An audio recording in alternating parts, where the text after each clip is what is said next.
Lumalakas na naman ho ang buhos ng ulan dito sa ating kinalalagyan sa Sitio Nabong, Barangay May Sulaw, sa Kalumpit, Bulacan. Ito po yung naranasan natin ngayon. Ito ho yung nagpapahirap palalo doon sa mga kababayan natin na nagpasya na manatili ho sa kanilang mga tahanan dito nga po sa Sitio Nabong.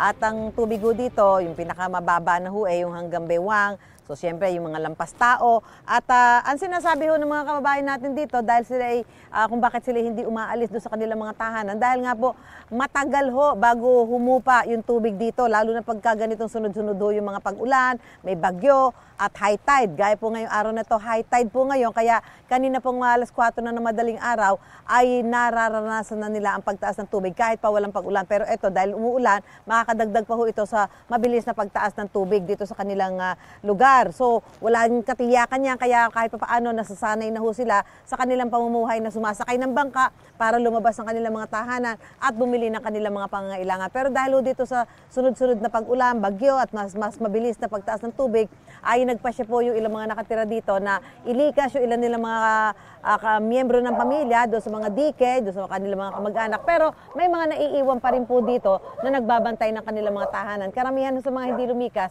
yung may mga second floor o yung may ikalawang palapag ang kanilang mga bahay. Pero ito nga po, ayan, nakikita ho ninyo, ayan, mga kababayan ho natin dito, kahit yung talagang mababasa talaga sila every time nakikilos, nagpasya pa rin ho sila na manatili dito. So, mamaya po, iikutin pa ho natin itong Sitio Nabong. Maghatid po tayo ng ating tulong. Mayroon tayong relief goods para ho sa mga kapuso natin dito. Mula po iyan sa GMA Kapuso Foundation. Bagamat sabi ko nga po ay patuloy na lumalakas ang buhos ng ulan sa mga oras na ito. So, antabayanan niyo po ang aming pag-iikot dito sa Sitio Nabong, Barangay May Sulaw, dito po sa Kalumpit, Bulacan. Balik tayo sa studio. Gusto mo bang mauna sa mga balita? Mag-subscribe na sa GMA Integrated News sa YouTube at tumutok sa unang balita.